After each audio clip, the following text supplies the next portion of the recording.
तत्कालीन सरकारको 100 दिनको हनीमुन पिरियड सकिएको छ।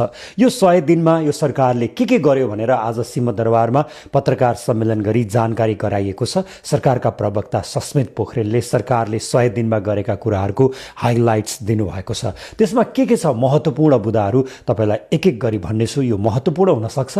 यो कुरा सुनिसकेपछि 100 दिनमा सरकारले सफलतापूर्वक काम गर्यो कि गरेन भनेर तपाईँ आफै विश्लेषण गर्न समेत सक्नुहुन्छ। सरकारले यो हनीमुन पिरियडमा 10 वटा सहकारी संस्थाबाट 1754 जनाको 2 करोड 63 लाख रुपैयाँ फिर्ता गराएको छ र सम्पत्ति छानबिन आयोगमा 11,000 उजुरी परेको छ र यो उजुरीको कानुनी प्रक्रिया अगाडि बढिसकेको भनेर सरकारले जानकारी गराएको छ। विभिन्न निकायहरूमा सक्रिय 666 बिचौलियालाई नियन्त्रणमा लिएको छ।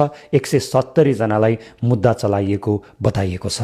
सरकारले काठमाडौँ उपत्यकाका 17 वटा सुकुम्बासी बस्ती हटाएको थियो। त्यसबाट 2608 परिवार विस्थापित भएका थिए, जसमध्ये 388 परिवार होल्डिङ सेन्टरमा र 2230 परिवार होल्डिङ सेन्टर भन्दा बाहिर थिए र अहिले तीमध्ये 465 परिवारलाई 25,000 रुपैयाँ दिएर सो व्यवस्थापन गराउन लागि सरकारले जनाएको छ।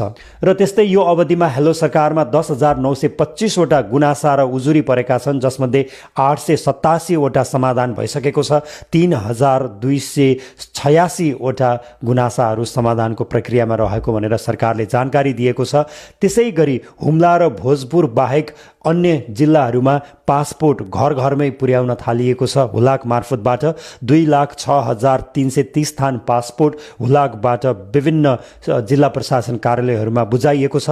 त्यो मध्ये 5,728 थान पासपोर्ट उपभोक्ताको घरसम्मै पुर्याइएको भनेर पनि सरकारले जानकारी गराएको छ। त्यसै गरी 23,75,181 थान ड्राइभिङ लाइसेन्स वितरण गरिएको छ र यो असार मसान्तसम्ममा 29 लाख लाइसेन्सहरू छापिने र त्यो मध्ये केही लाइसेन्सहरू चाहिँ घर घरमै पुर्याउन थालिएको भनेर समेत सरकारले जानकारी गराएको छ। र त्यस्तै राष्ट्रिय स्वरोजगार कार्यक्रम अन्तर्गत स्थानीय निकायहरूले सिफारिस गरेका 17,000 युवामध्ये 15,000 श्रमिकलाई न्यूनतम रोजगारीको व्यवस्था गरिएको भनेर समेत सरकारले जानकारी गराएको छ।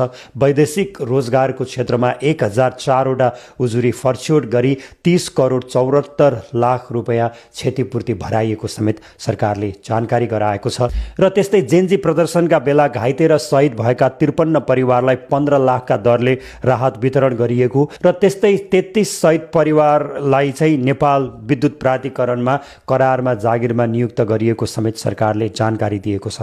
अब यो भिडियोमा सरकारले 100 दिनमा गरेका सबै कामहरूको डिटेल्सहरू दिन त त्यति सम्भव नहोला, तर मोटामोटी रूपमा हेर्दाखेरि यो सरकारले